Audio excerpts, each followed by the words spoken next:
ಒಂದೇ ವೇದಿಕೆಯಲ್ಲಿ ಕಾಣಿಸಿಕೊಂಡಿದ್ದಾರೆ ಬದ್ಧ ವೈರಿಗಳು. ಶಿವಮೊಗ್ಗದಲ್ಲಿ ಈಶ್ವರಪ್ಪ ಹಾಗೆ ಯಡಿಯೂರಪ್ಪ ಮುಖಾಮುಖಿ ಆಗಿದ್ದಾರೆ. ಪುಸ್ತಕ ಬಿಡುಗಡೆ ಕಾರ್ಯಕ್ರಮದಲ್ಲಿ ಇಬ್ಬರು ಒಂದೇ ವೇದಿಕೆಯಲ್ಲಿ ಕಾಣಿಸಿಕೊಂಡಿದ್ದಾರೆ. ಒಂದೇ ಕಾರ್ಯಕ್ರಮದಲ್ಲಿ ಈ ಬದ್ಧ ವೈರಿಗಳು ಒಂದೇ ವೇದಿಕೆಯಲ್ಲಿ ಕಾಣಿಸಿಕೊಂಡಿದ್ದು ಬಹಳ ವರ್ಷಗಳಾಯಿತು.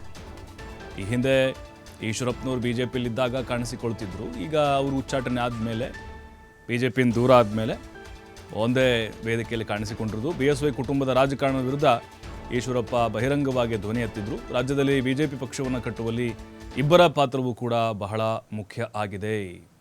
ಪುಸ್ತಕ ಬಿಡುಗಡೆಯ ಕಾರ್ಯಕ್ರಮದಲ್ಲಿ ನೋಡಿ, ಯಡಿಯೂರಪ್ಪನವರು ಪಕ್ಕದಲ್ಲೇ ಈಶ್ವರಪ್ಪನವರು ಇದ್ದಾರೆ. ಅಂದರೆ ಒಂದು ಸೀಟನ್ನು ಬಿಟ್ಟು ಮತ್ತೊಂದು ಸೀಟಲ್ಲಿ ಕೂತಿದ್ದಾರೆ.